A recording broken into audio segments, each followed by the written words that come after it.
Hey everybody, Mike here. Yep, that's right. I'm here. I'm here on YouTube. Uh, Decided it was time to answer a couple of questions, or not actually a couple of questions. There are a couple of emails that I received. A few emails, quite a few actually, and some messages. Asking if I was all right and if I've decided to give up on YouTube and the such. So I think I'll go ahead and address it here. The short version is no, I have not given up on YouTube. I'm still here. But for those that were sending me the emails and messages, I'll give you a little bit longer version. Um, After I had that surgery on the 2nd of October, they released me out of the hospital on the 4th. You all know that. There was a video I did just shortly after I came out of surgery and I got home. The surgeon had said that, well, we're just going to have the home care come and pack your wound. It'll take a couple of weeks and it'll heal. So, me being who I am, I thought, all right, cool. Well, it didn't turn out like that. It turned out to be a little over, well, really, actually, it took 3 months, is what it took for this dang thing to heal on the back of my neck. And during that time, I just thought, you know what, guys? I just thought, I know probably a lot of you have probably felt this. I think I just need to take a little bit of time off of YouTube. I need to kind of uh, step back, look at myself, figure out what I want to do, what's going on with me, and kind of just take care of myself. So I did that, and I learned a lot about myself. I learned that I didn't like the home care coming every day and packing this wound. I know it's part of the procedure, it's part of the health care. And for anybody that's going to be going through something like that and having it done, just you know, have it done. Just let them keep doing it. Some things I was told, I was told, well, this is going to take longer than 2 weeks. And I was like, you're crazy, really? And they were like, yeah. Matter of fact, the one nurse, it was multiple different nurses came to pack this. It wasn't just the two regular ones that usually come to change my catheter. Um, One of them had told me that she's been packing a wound on a woman for a year. So I thought, well, wow, there must be something really wrong, with this woman's system. If it's taking a year, I don't want it to take a year with me. And she had said, no, it's just some wounds take longer to heal than others. And so that was kind of my cue to, like, maybe I just need to take some time, sit back, you know, and look at what I want to do with my life and what's going on. Now, when you're disabled like I am and you're bedridden, you got a lot of time to think on your hands. You got a lot of time to read. I read a lot and just decided, hey, I'm going to take this break. The actual healing, where they didn't have to come anymore, um, they canceled the order on like December 5th. And that was a little over 3 months.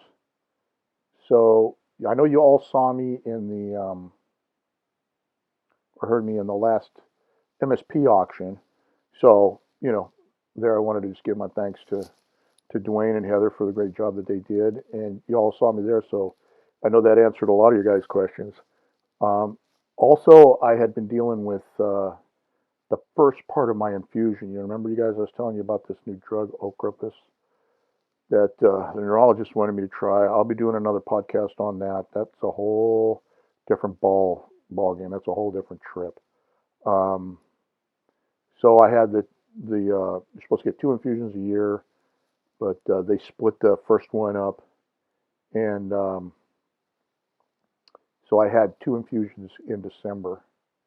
Lucky for me, they were only 4 hours, 4 to 5 hours. The normal infusion for the whole thing takes 8 hours. So I'll be doing a podcast on that, telling you guys what happened with the first one and how the second one went, and then any further updates on that, because there was an individual who asked me a question on one of my videos.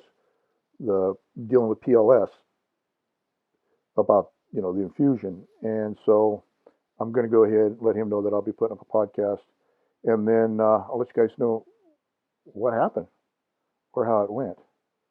Um, but I've decided too with this channel, I want to reach out more to those that are disabled and help them, and I want to kind of do it as a podcast type thing, just the voice, because during this period of time from October 2nd till now, I have been doing a lot of listening to podcasts, and I find that I don't feel like I miss anything because I'm listening and I can continue to work, because not everybody has enough time in the day to to sit here and watch videos, especially if you're trying to work and you're trying to make money. I mean, I'm part of the reseller community, and I know how that works. Um, quite honestly, there won't probably be too many videos or podcasts on, or even videos on, what I've sold or what I've sourced, because one, I haven't been outsourcing and I haven't been buying much of anything else lately. I've been kind of on a buying hiatus to kind of move some of this stuff. We haven't been doing we haven't done any auctions in a while, because Lily, at school and her grades, she's got to maintain them grades. And I told her the importance here is not so much of selling the jewelry and, learning how to make a living, but it's your grades. You got to learn how to read and do math. I mean, the two of the most important things in business is being able to read, especially if you're sourcing something, as like I explained to her, or you want to learn something new on like how to do a wire wrap, because she's starting to make jewelry now. Want to learn how to do wire wrap or do those kind of things. You can watch a video, but some people, they have instruction books, and you can't just go by pictures. And math is very important. I told her, you have to be able to know how to add and subtract. I mean, I don't know about this core math they're doing. I don't know how many apples Tommy has, and Billy comes by and takes a bite of two, and Susie has three apples. So what year is it? I don't understand that math.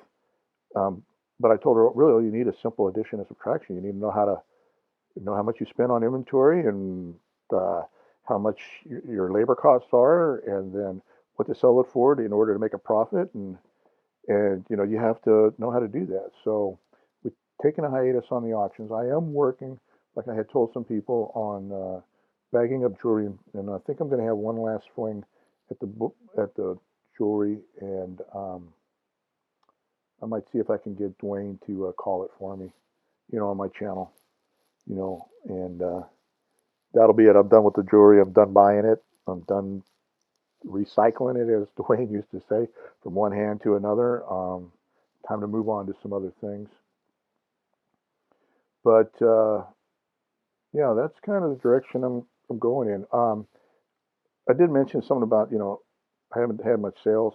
Be quite honest with you guys, I'm really not. The whole point of my channel was to show those with a disability, whether you can get out of bed or not, or you're missing an appendage or whatever. You all know that if you've been following me, that was just to show you guys that you could do it, and that it doesn't have to be making thousands and thousands of dollars. It could be just enough to maybe make the payment on the credit card, or buy the cheeseburgers, or order pizza, or for pay-per-view, or whatever you wanted to do. Now, if it got bigger for you, then you would probably need some help in helping you, which I have that help. When I do sell something, Angie, you all know her, so get this, and James, he's Texas Rider now. He's under a new trying to grow a new channel. I'll be putting the links to those down in the bottom of the description.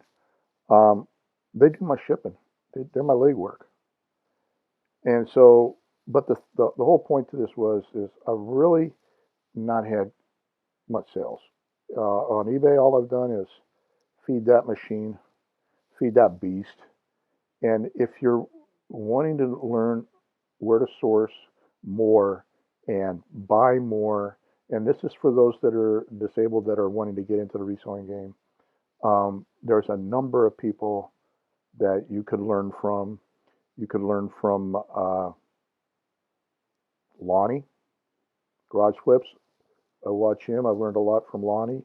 You can learn a lot from Tanya, Thrifty Treasures, in about jewelry and yard selling. You could go over and watch Cincinnati Picker. He does a lot of yard selling, and he does very well on eBay as well as the rest of them. There's Craigslist Hunter Pete, who runs a business locally in his town, and he sells on eBay.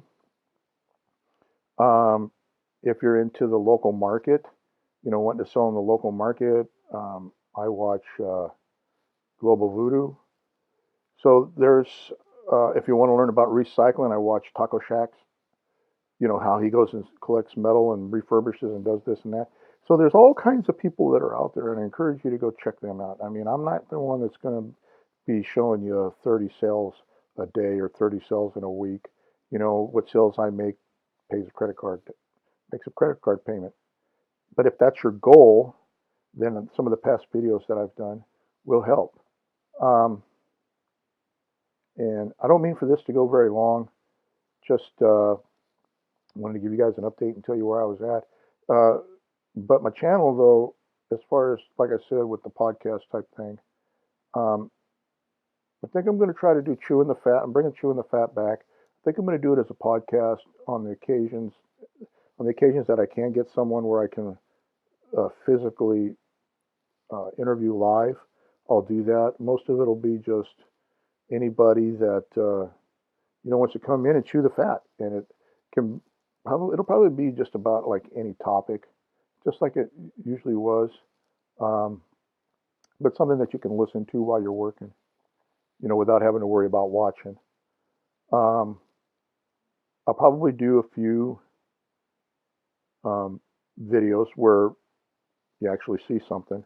Like I say, it just depends on what happens, what comes in, and what I end up doing with it. But for the most part, I think I'd rather go along the lines of letting you all just kind of sit back and listen to what's happening or what I've got to say. I do have quite a few questions that were asked of me. Some good, some not so good. I'm going to answer them all, and that's the beauty. That's the beauty of YouTube. It allows me to have the ability to do that. And I don't mind sharing my life with you guys. You know how I am. I'm an open book, man. I mean, it's how I am. I'm not ashamed of anything I've done in my life, and I've got a lot to be thankful for that I get from the good Lord, and I like sharing that. You all know that. And the word sharing. I think it's time I go ahead and I speak about someone else who was a very kind person and very sharing. I learned the other day, as many of you probably know by now, that in the reseller community we've lost a member, Kim Webster. And all I can say about Kim is I just loved her with all my heart, man. She was an awesome person. She was a kind person. I know I joked a lot when I was in auctions bidding against her. When I used to go over and I would bid in an MSP or any of the other ones, and Kim would show up. And I always talk about people being my nemesis. I've had former nemesis, and they know who they are, and they're all dear to my heart. The lady nemesis, not the guy nemesis, but the lady nemesis, because you've all of you touched me in a way that's good, like Kim. Kim especially. Kim always greeted me in chat with a "Hi, Mr. Mike." I would try to get her to call me Mike or Michael, but it was always Mr. Mike, and kind of take that as a term of endearment. It was just kind of felt like a special thing between us. And the other special thing between us was her kicking my butt on the bids. I remember I used to cry, man, Uncle. I used to cry Uncle in the bids when it just got too much, or I let everybody know, if you want to get your butt kicked, I mean, you want to get beat up, that's the person you want to get beat up by, So we used to go back and forth at it in the auctions. I don't know if it was so much the item, or the fact that we just like bidding, to find out where each of our limits were. And she made me cry uncle many times when I didn't want to. And the one thing that I want to share with you guys that she did that touched me so deeply was the last auction that I bid in on MSP was bidding on some jewelry jars. And as usual, she and I went at it, and then I went out, and Dwayne did his normal. Well, is Rollin really out? We know how Mike is, you know. And no, I was out. I was out. And next thing I know, Kim wins, and she gets a choice of picking the jars, and she bought them both, and she kept one, and she said, send the other one to Mr. Mike for Lily. And it was one of the kindest, nicest gestures.